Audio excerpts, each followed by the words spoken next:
Fala galera, se liga só no próximo texto, o título é mega interessante aqui ó, borboletas.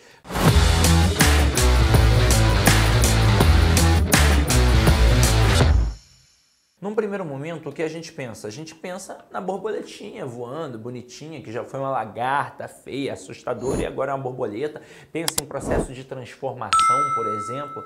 Mas será que o texto fala exatamente sobre isso? A gente só vai descobrir no decorrer do texto.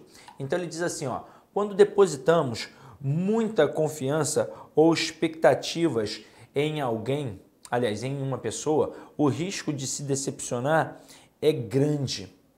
As pessoas não estão neste mundo para satisfazer as nossas expectativas, assim como não estamos aqui para satisfazer as delas. Temos que nos bastar sempre, e quando procuramos estar com alguém, temos que nos conscientizar de que estamos juntos porque gostamos, porque queremos e nos sentimos bem. Nunca por precisar de alguém. Ou seja, a felicidade já tem que ser inerente. Já tem que estar contigo. Aí ele coloca assim, ó, as pessoas não se precisam, elas se completam, não por serem metade, mas por serem inteiras, dispostas a dividir objetivos comuns, alegrias e vida. Então, neste momento, ele mostra que as pessoas não podem ser como na música do Fábio Júnior, as metades da laranja, que na verdade é a música do Peninha, e o Fábio Júnior ficou conhecido como o grande intérprete da música. Mas naquele momento, metades. Uma depende da outra para poder ser feliz. O texto aqui já começa dizendo que as pessoas não se precisam, elas se completam. Mas não assim, ó, na ideia de serem metades, na ideia de serem inteiras, dispostas a dividir objetivos comuns, alegrias e vida. Ou seja, só coisa boa. Então não é um dividir de segregar, é um dividir de compartilhar e coisas boas. Aí ele continua aqui, ó. Com o tempo, você vai percebendo que para ser feliz com a outra pessoa, você precisa, em primeiro lugar, não precisar dela. Percebe também que aquela pessoa que você ama ou acha que ama e não quer nada com você, definitivamente não é o homem ou a mulher de sua vida. Você aprende a gostar de você, a cuidar de você e, principalmente, a gostar de quem gosta de você. O segredo, e é esse segredo aqui, é o segredo praticamente da felicidade, hein? O segredo é não cuidar das borboletas, e sim cuidar do jardim, para que elas venham até você. Opa!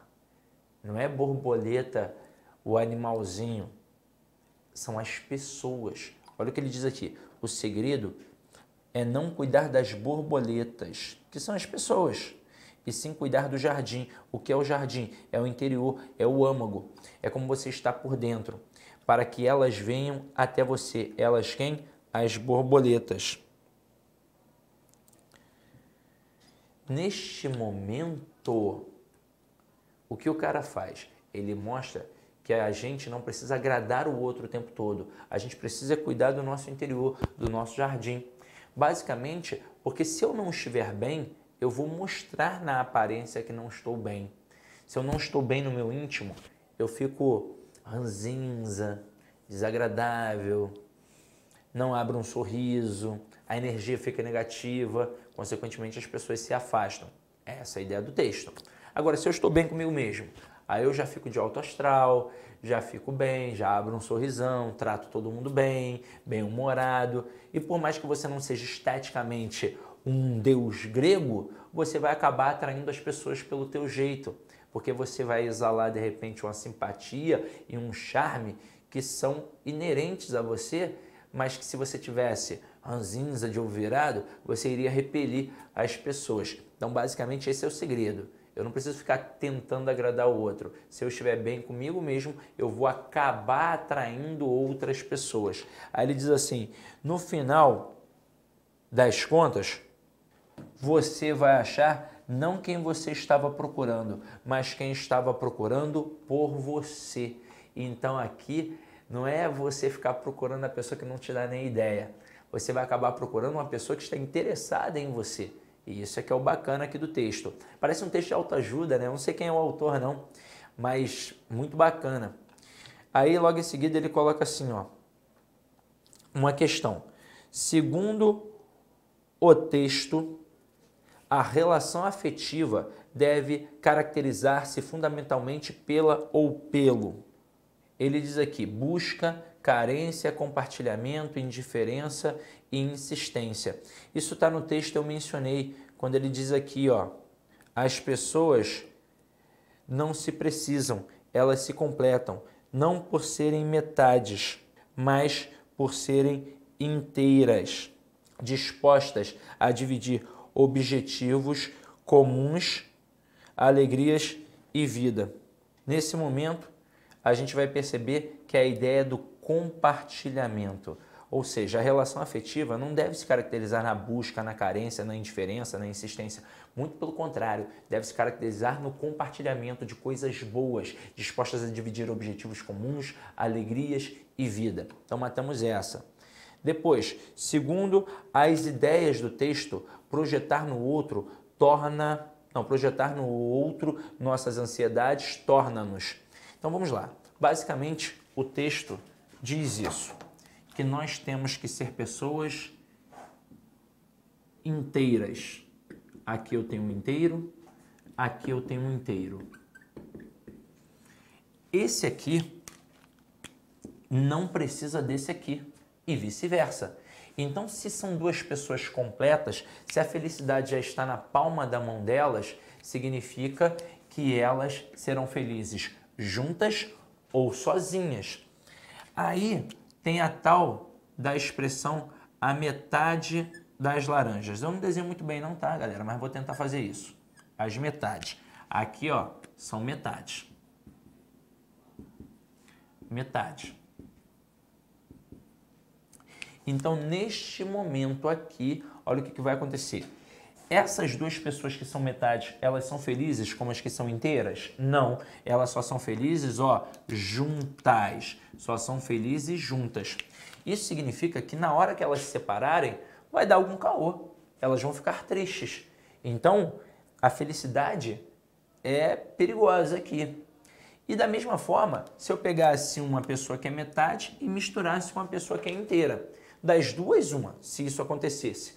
Ou a que é inteira vai influenciar positivamente para aquela que é a metade se transformar numa pessoa inteira, ou a que é a metade vai sufocar tanto a pessoa que é inteira que em algum momento vai dar errado. Então, quando eu projeto no outro as minhas ansiedades, eu estou fadado ao fracasso. Isso é um fato. Eu não posso ficar projetando no outro. Eu dependo do outro para poder ser feliz? Não, não dependo. Eu já sou feliz, segundo aquelas ideias do texto.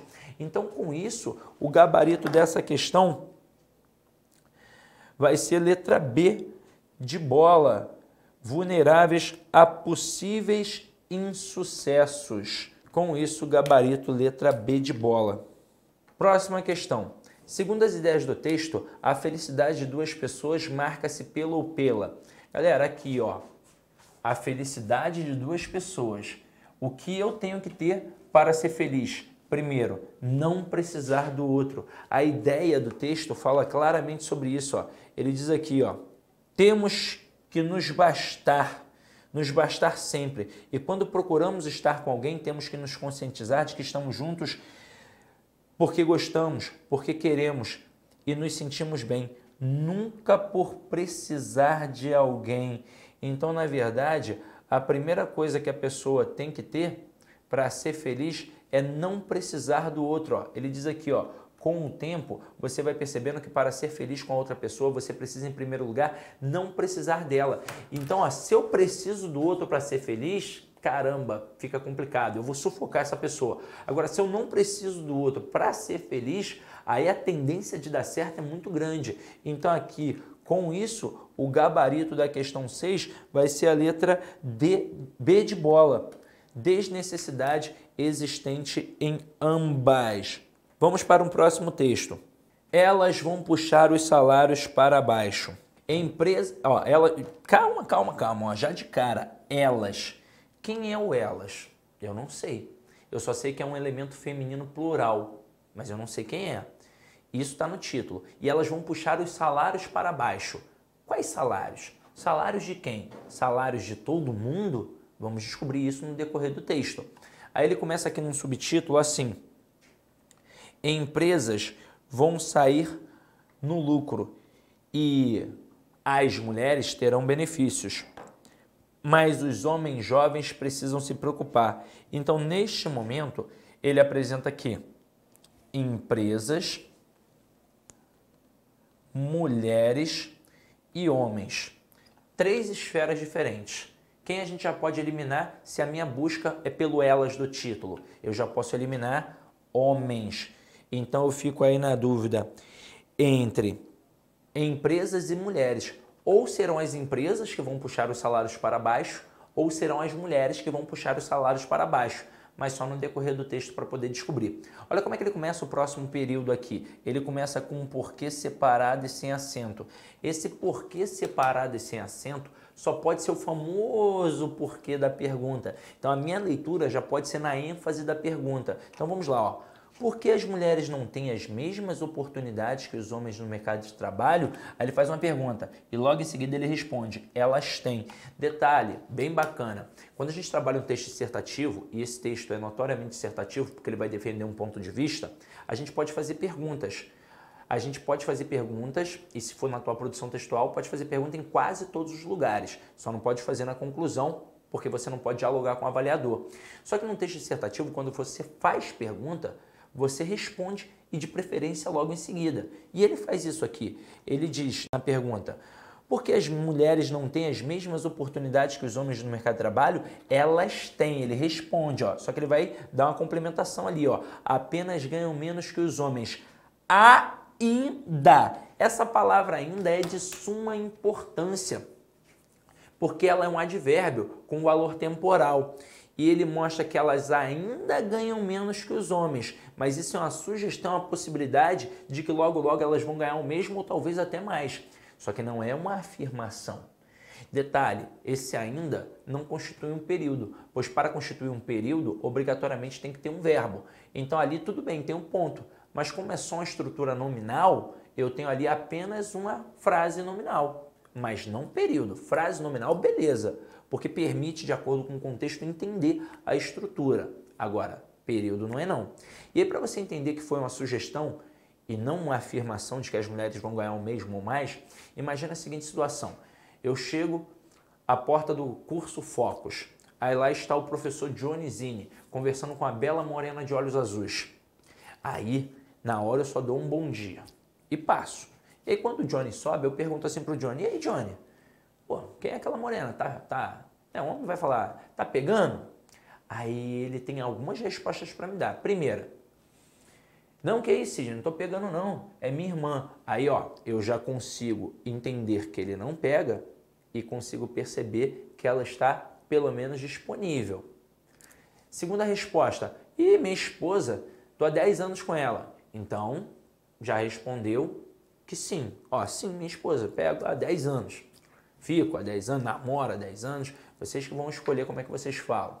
Agora, ele poderia dizer assim, ó, e quem dera. Então, neste momento, ele tem vontade de ficar com ela, mas acha que é muita areia para o caminhãozinho dele.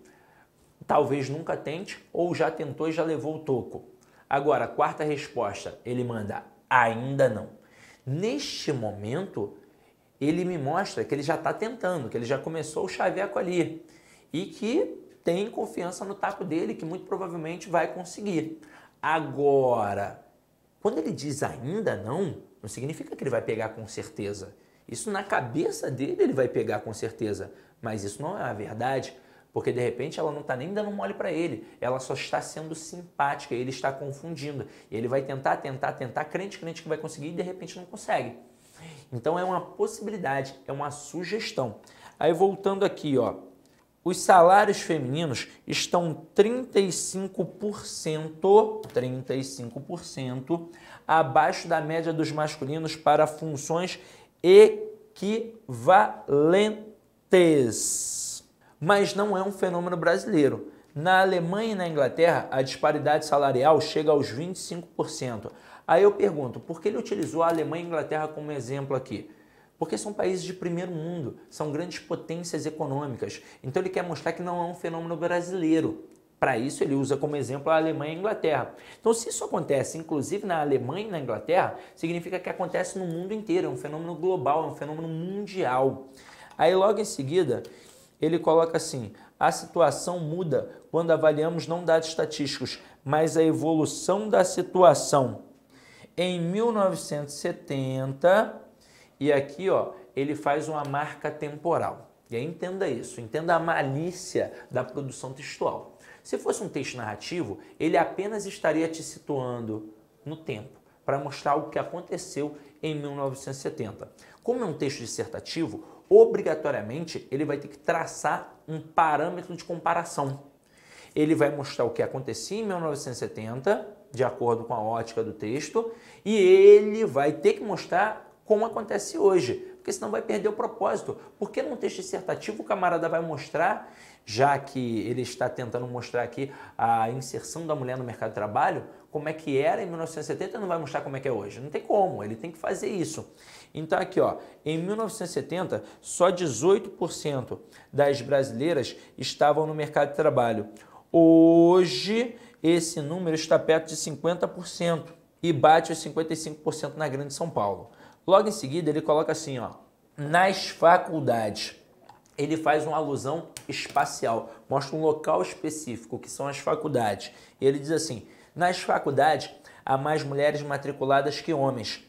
E um professor de uma universidade paulistana me forneceu um dado revelador. Vamos destacar isso, ó. Em média, os homens faltam a 17% das aulas, as mulheres a 4%. E aí pensa comigo, por que esse dado é tão revelador? O fato de um homem faltar a 17% das aulas e a mulher a 4%. Pensa comigo, teoricamente, quem é que chega mais bem preparada no mercado de trabalho? As mulheres. Quem é que tem mais empenho? Quem é mais comprometida? As mulheres.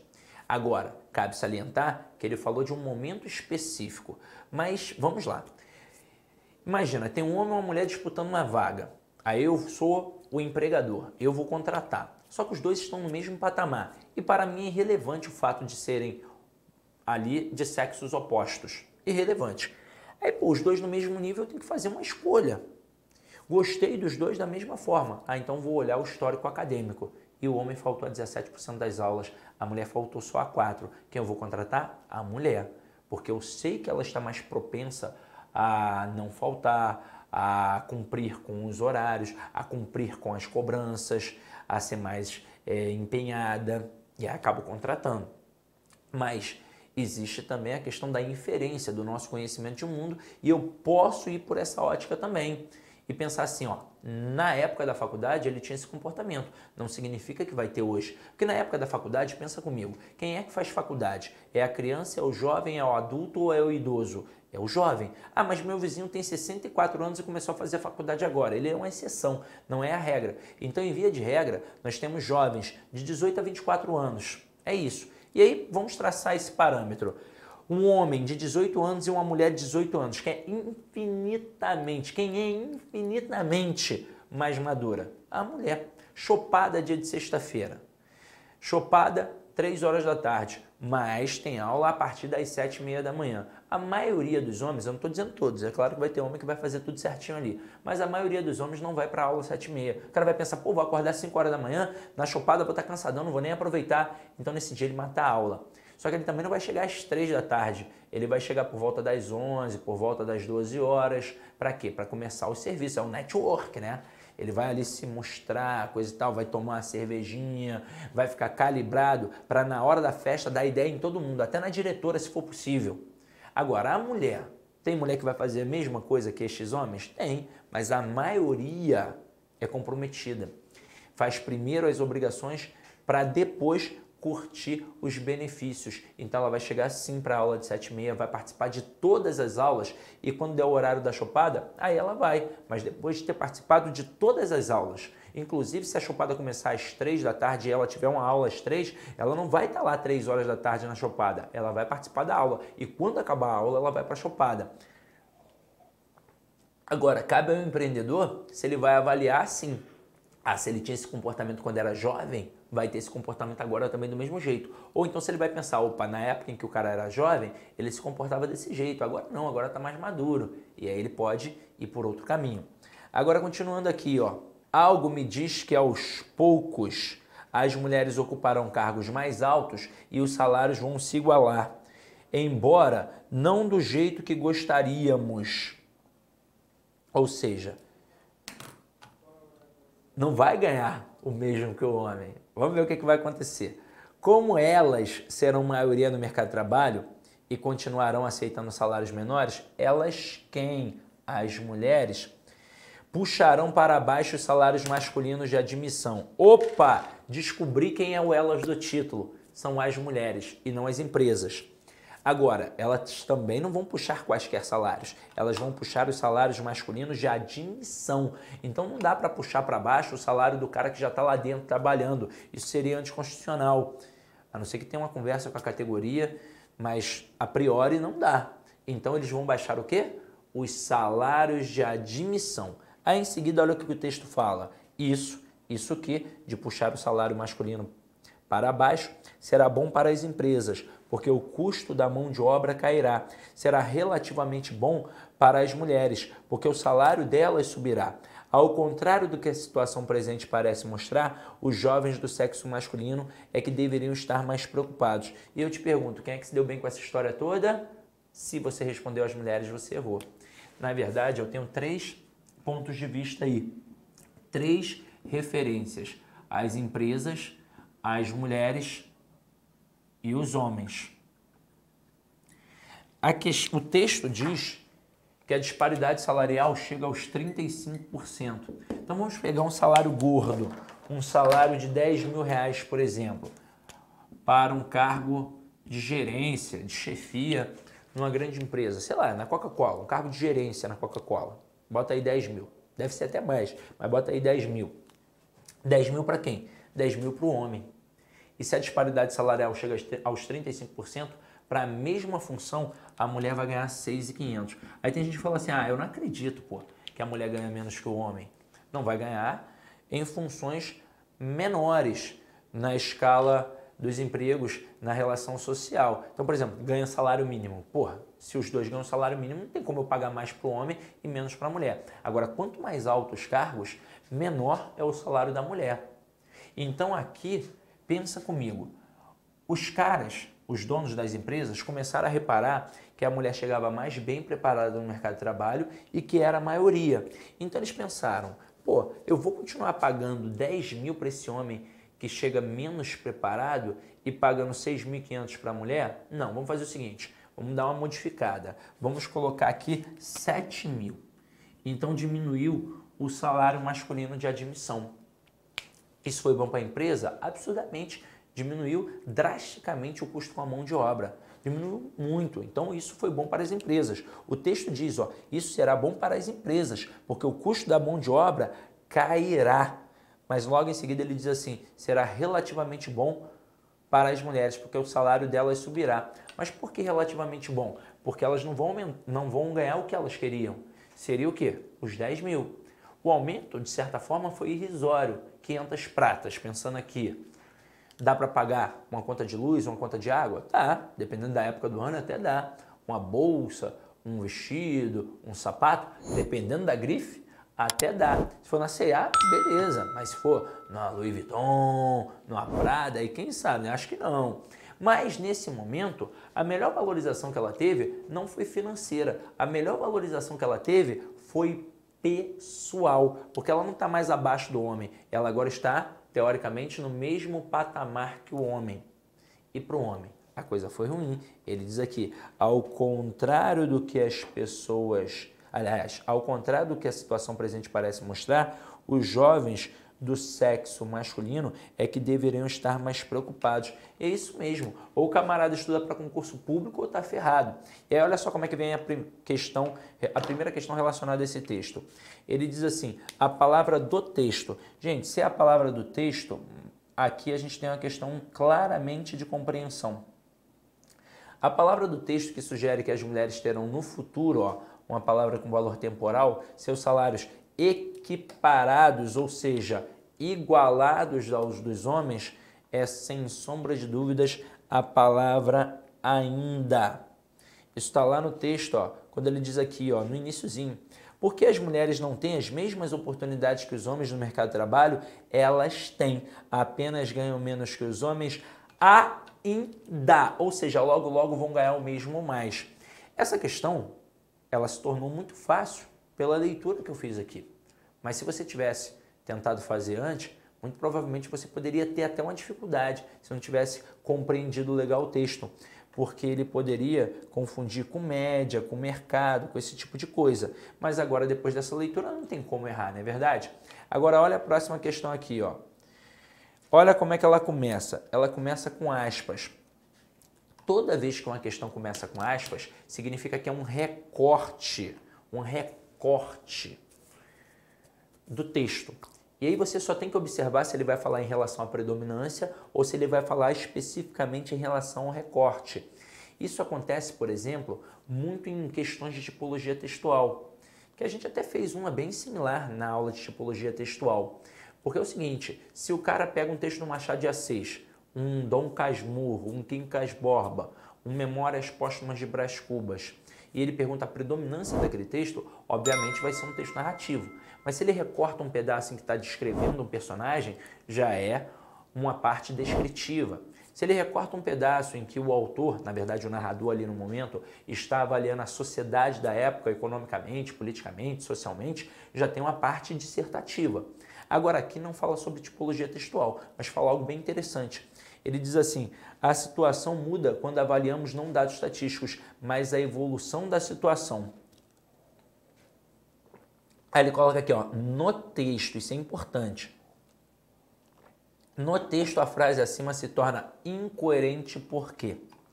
E eu tenho que saber o seguinte, o que é coerente e o que é incoerente? Isso é fácil, coerente é aquilo que faz sentido, incoerente é aquilo que não faz sentido.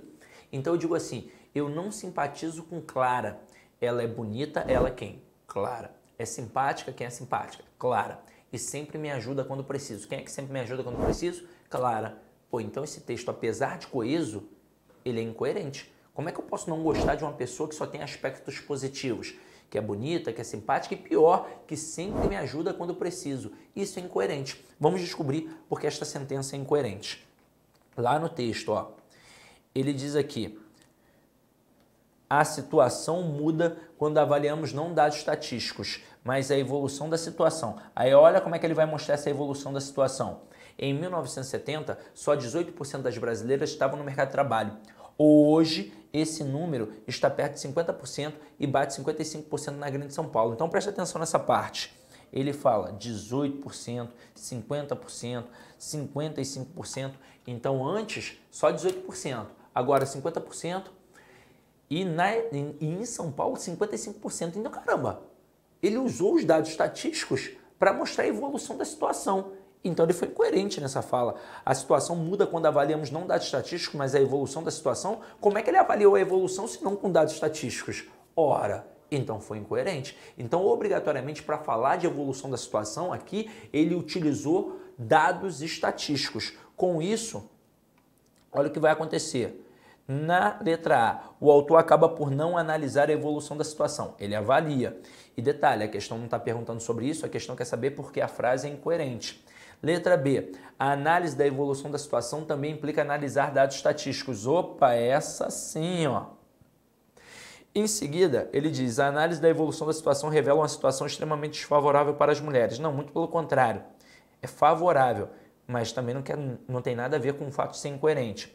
Letra D, em São Paulo há mais mulheres do que homens na universidade. Sim, isso é uma verdade. Assim como na letra E, os dados mostram que as mulheres são alunas mais assíduas.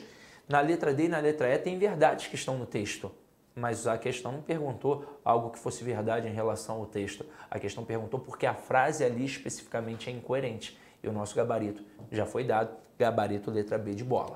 Então agora a gente para, daqui a pouco a gente pega um próximo texto, tá? Beijão!